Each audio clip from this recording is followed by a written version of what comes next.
안녕하세요. SK 브로드밴드 인프라 기획팀의 정소기 매니저입니다.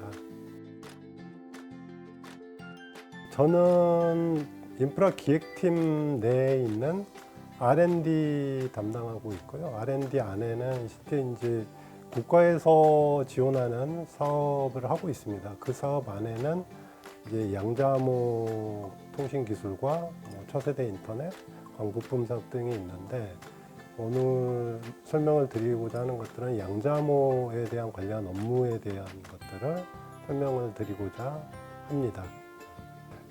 흔히 이제 SK 브로드밴드는 통신 회사라고 알려져 있죠. 그러니까 SK 브로드밴드가 통신 회사라는 거는 이제 과거에서부터의 고착화된 그러한 내용들이 이제 전해져 내려오면서 통신회사라는 이미지이지만, 현재는 이제 탈통신회사로서의 전환을 많이 하고 있습니다. 그 중에 이제 미디어 기반으로 미디어 플랫폼 회사로 진화를 하고 있고, 그리고 미디어 플랫폼뿐만 아니라 B2B 고객 대상으로 하는 다양한 솔루션들을 제공을 하고 있고요.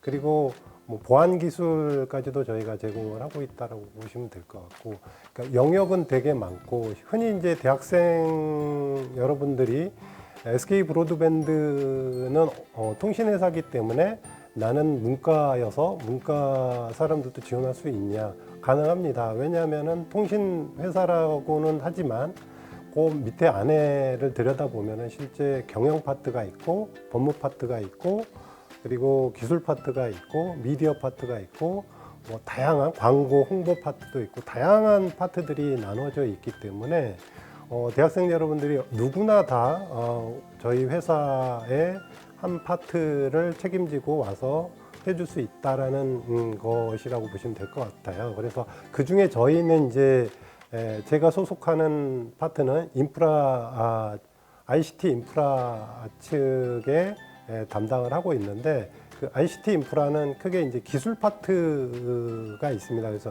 기술 파트 안에서도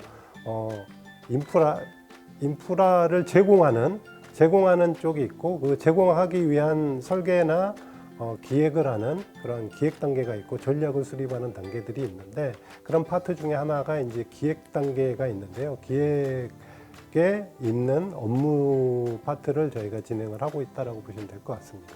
기억에 남는 에피소드는 상당히 많습니다. 많은데, 이제 저희가 SK 브로드밴드가 1997년 9월에 태생을 하였습니다. 그때 당시 지금 MZ 세대들은 많이 모르시겠지만, 그때 당시는 초고속 인터넷이라는 솔루션 자체가 도입이 되지 않은 상황이어서, 저희가 세계 최초로 초고속 인터넷을 도입을 해 상용화까지 했던 회사입니다. 그래서 그때 당시 가장 큰 에피소드 중에 하나가, 물밀듯이 많이 밀려드는 고객들이 그 초고속 인터넷을 쓰고 싶다라고 해서, 저희는 거의 매일 날밤을 새다시피 했습니다. 그때 당시는 내일 봅시다라는 표현보다는 잠시 후에 봅시다라는 그 유행어처럼 격언이 좀 있었습니다. 그렇게 이제 날을 새가면서 저희가 인프라 구축을 하고, 실제 그 고객들의 서비스를 제공을 해줬던 게 가장 기억에 남고, 최근에는 저희가 이제 최초로 양자암호 시범만 구축을 하면서 실제 초고속 인터넷 상품 내에, 이제 기업 상품 내에 양자암호 서비스를 이렇게 제공을 하려고 상당히 많은 수요 기관들과 협의하면서 실제 그 양자키가 제공이 안 됐을 때, 그리고 됐을 때, 이러한 경우의 수들을 많이 따질 때 상당히 좀 기술적으로 접근하는 게 좀 어려웠던 부분들이 있었는데요. 그런 것들을 좀 해칭하는 그런 과정들이 약간 좀 에피소드 아닌 에피소드였던 것 같습니다. 저희가 양자암호 서비스를 실제 이제 상용망에 붙여본 거는 최근에 2000년도에 저희가 디지털 뉴딜 과제로 양자암호 통신 인프라 구축 사업을 했었습니다. 그 사업을 저희가 국가에서, 그러니까 과기정통부에서 주관하는 디지털 뉴딜 과제의 일환으로서 기업의 보안성 강화에 대한 그런 내용으로 발주를 하였는데요. 국가 정부에서 발주했는데 그거를 저희가 이제 통신 3사 SK 브로드밴드, KT, LGU 플러스가 이제 제안을 해서 실제 그 양자암호 시범망 구축 사업을 했던 게 2000년입니다.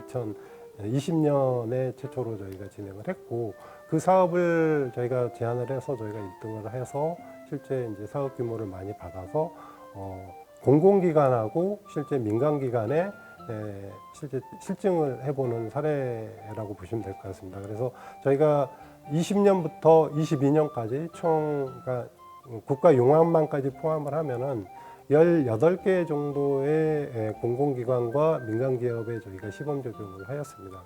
이제 세부적으로 봐보면 구간들은 상당히 많고 그런 파트를 적용을 하는 데 있어서 국가에서 지원해 주는 금액을 받아서 저희가 실제 양자암호 서비스를 우리 B2B 고객 대상으로 저희가 제공을 했다라고 보시면 될 것 같습니다.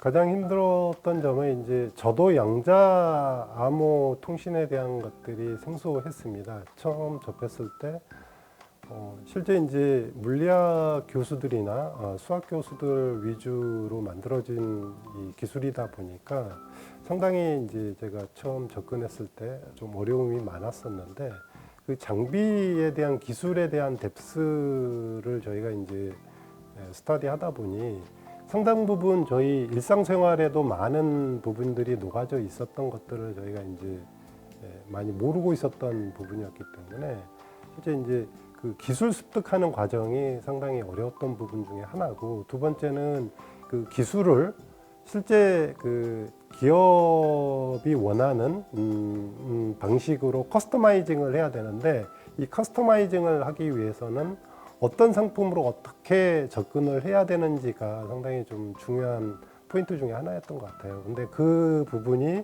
실제 이제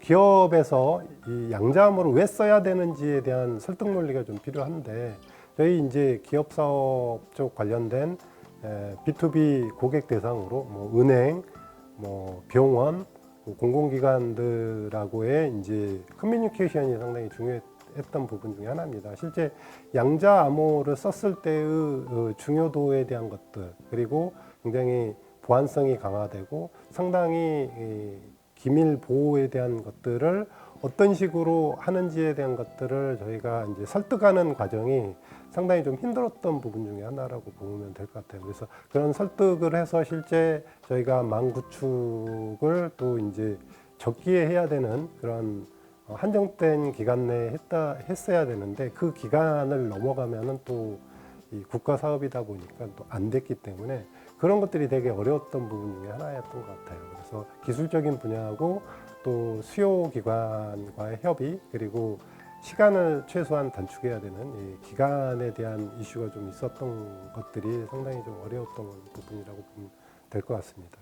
국가기관은 실제 이제 그 공공 분야라고 합니다. 이제 공공 분야에 실제 양자암호 장비 보안성 검증을 하기 위해서는 저희 우리나라에는 국정원에서 국가정보원에서 실제 공공기관에 들어가 있는 장비에 대한 보안성 검증을 하게 됩니다. 그래서 그런 보안성 검증을 받고 그 보안성 검증이 문제가 없어야만이 그 장비를 쓸 수가 있습니다. 이제 그런 문제를 해칭하기 위해서 상당히 저희가 국가기관들하고 커뮤니케이션을 하던 그런 과정들이 좀 있습니다. 그래서 민간 기업은 그게 크게 작용을 하지 않습니다.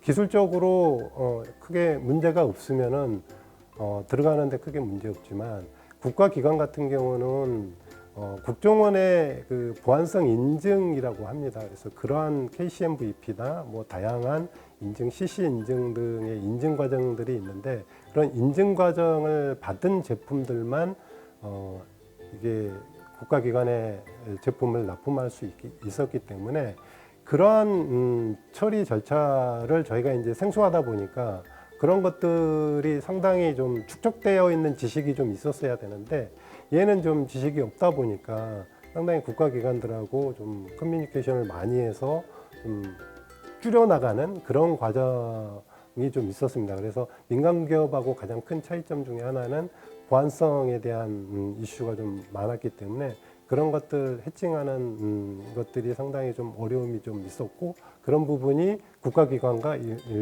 일반 민간 기업과의 그 차별화된 포인트 중에 하나라고 보면 될 것 같습니다. 저희가 이제 QKD라는 양자 암호 장비를 사용을 하는데, 이 QKD라는 양자 암호 장비의 기술력이 세계 1위인 회사가 스위스에 있는 IDQ라는 회사가 있습니다. 근데 그 회사가 실제 이제 SK 자회사이고, SK텔레콤과 저희의 이제 그 커스터마이징을 통해서 장비를 납품하는 그런 기업으로서의 역량을 가지고 있습니다. 따라서 그 장비를 실제 우리 국가 기관망 선로에 저희가 제공을 했기 때문에 이러한 이제 레퍼런스가 확보됐고, 그리고 또 그러한 레퍼런스로 인해서 유럽에 있는 유럽 독일이나 유럽 다양한 분에서 유럽에 있는 퀀텀 관련된 통신망 구축을 우리 이제